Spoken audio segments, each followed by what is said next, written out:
So 200,000 may or may not be sufficient, depending on how much percentage that 200,000 represents in relation to the total motel purchase price. I don't know Mm-hmm. if you remember in the beginning of our call, I talked about a percentage contribution requirement. So E-2 visa requires the applicant to invest the substantial percentage required for that investment. If the total motel cost is greater than $500,000 Mm-hmm. and below 3 million, somewhere in between 500,000 and 3 million, then your down payment contribution should be at least 50% for a good E-2 visa case, and you can finance the rest. That does not mean if your percentage contribution falls below 50%, you're disqualified from E-2 visa.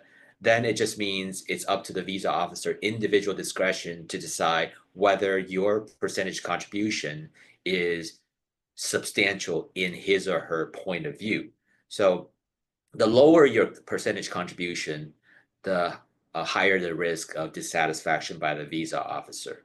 So I've gotten E-2 visa approval with motel purchase where the contribution was around 200,000 or less, where the purchase price was like $1 million. So the contribution percentage was like 20% or less. So that's actually a pretty small percentage contribution. And I advise my client of the risk that a strict officer might feel that percentage is too low.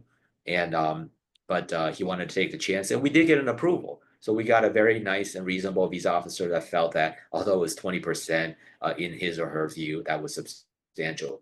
You want to play it safe, then you meet the guideline, 50% contribution, and you can finance the remaining 50%.